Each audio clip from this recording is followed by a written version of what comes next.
Right, I got a minute. C plus C++. I think that personally my hot take on it is that, like, obviously not everybody's as skilled in C++ as they are in C in most instances.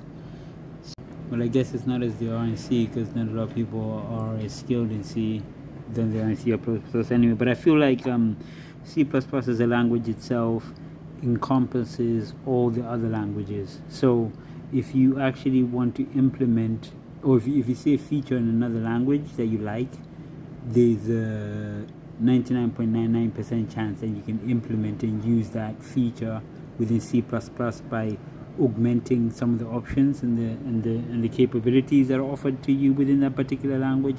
So I definitely think that it's more than a capable language. I think that there's a high chance that in each environment you go into, you find a different implementation or a different common utilization of C++ within that environment. But that could also be augmented by the use of varying libraries. So it's definitely, for me, a intriguing, stable, and powerful language because, like I said, any feature you see in any other language can be ultimately implemented in C, especially if it's something low level, right?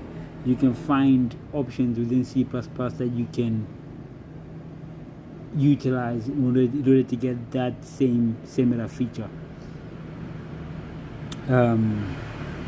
But some features would obviously take a lot more work, and then you end up with like plenty of different libraries to do different things. But if it's something that's necessarily important to your use case, then yeah. But for the most part, I definitely think, yeah, it's stable, good, great, and I love it. And I see a lot of people talking about it on Twitter, and so really need to be getting off Twitter at some point in time, or X at some point in time.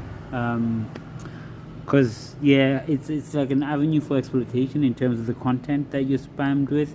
But I think if I just look at the people that I'm following, I should be alright. But then usually that tends to be not as fun. So yeah, there's a risk of cross-site psychological cross-site scripting there on Twitter and a multitude of other platforms.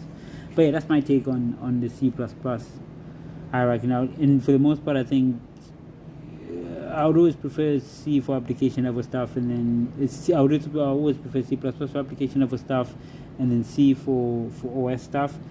And C++ and C are basically interchangeable, and then there's also Golang, which I prefer for other specific reasons. It's definitely my initial language of choice in most and all things at this present moment in time, because I lack the necessary comfortability with C++.